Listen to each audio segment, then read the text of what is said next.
Receiving the Seed of Gold award certainly was a surprise to you. Now have you had time to think about just what it means? I've worked with growers in the grower community. I've worked with GRDC. I've worked with the Australian Wheat Board, all grower-backed organisations. And this is significant to me in that it portrays to me grower interest in what I've done.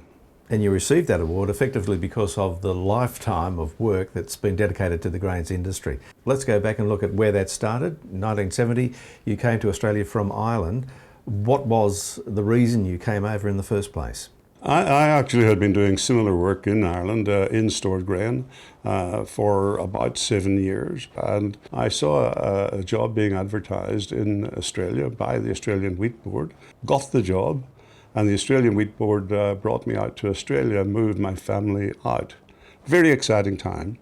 And in fact, I ended up working 21 years with the board. What was the job that the Wheat Board engaged you to do?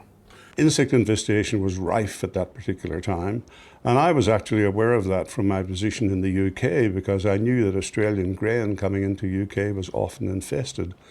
When I got to Australia and had a look at the thing properly and looked at the data, I found that Australian grain going into the UK during the 50s and 60s had a record of about 90% of all cargoes being infested. And that's a huge amount, virtually every shipment infested.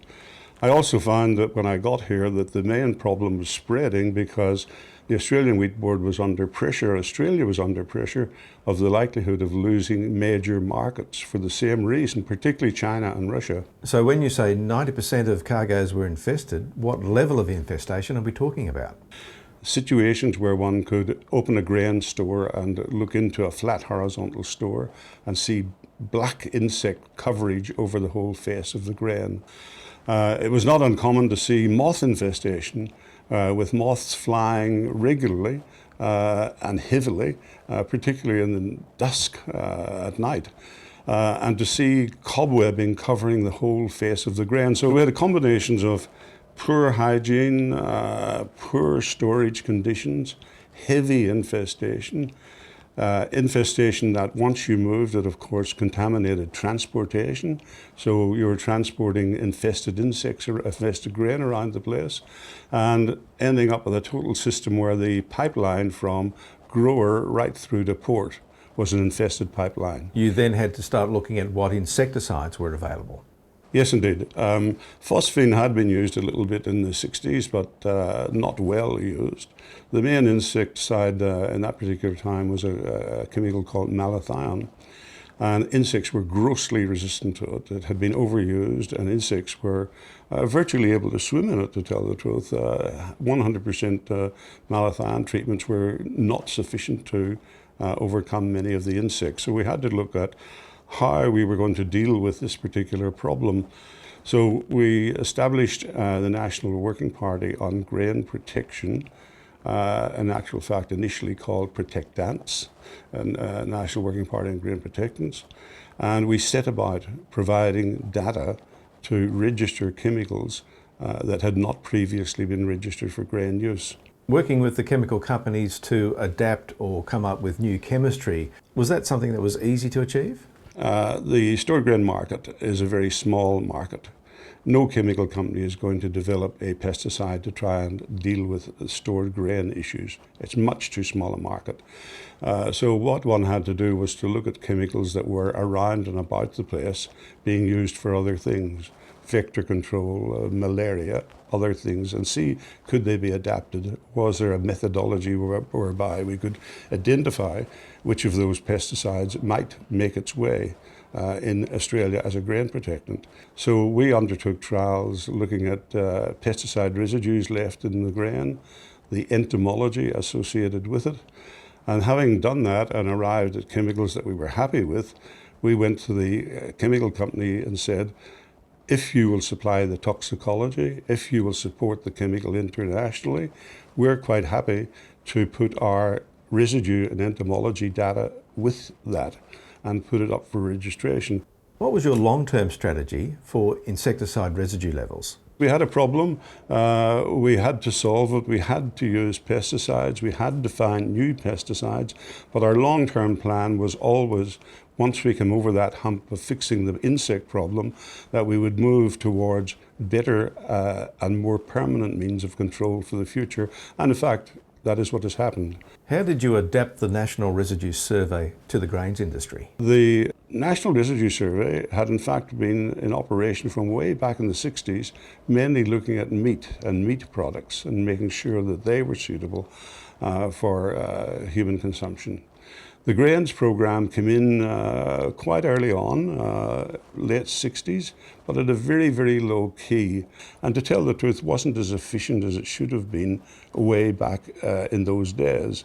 And there was a few within the NRS itself that it needed to establish a better program.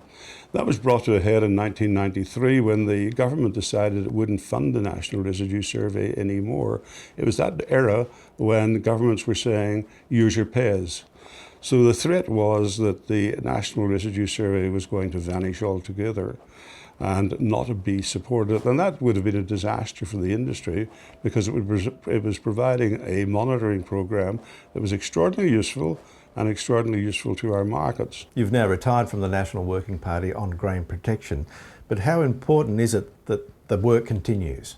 Everything that comes out of the Working Party is listened to very intently by regulators because they can see the intent of the industry and the honesty of the industry in what it is doing. I have been able to carry information from the Working Party to Codex and put my position and been given free rein to do so within the terms of our delegation brief. And I've been able to carry back from Codex to the Working Party new trends, what is happening, what are the requirements, what should we do to change things. So for the Australian grains industry, what do you see as being the major issue in terms of grain protection? Of all of the chemicals that were used during the last 45 years, phosphine has been the most successful. And phosphine doesn't leave a residue, or well, the residue that it does leave is that tiny that it's immeasurable. And it's very, very effective and very efficient and quite cheap. And as a result, it has become the pesticide of choice.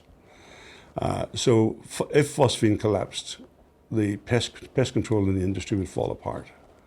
So it's very essential for the industry to ensure that the long life of phosphine is maintained. That is the major issue, but what's the major issue ahead for Bill Murray? I've got a few hobbies around that I'll play with.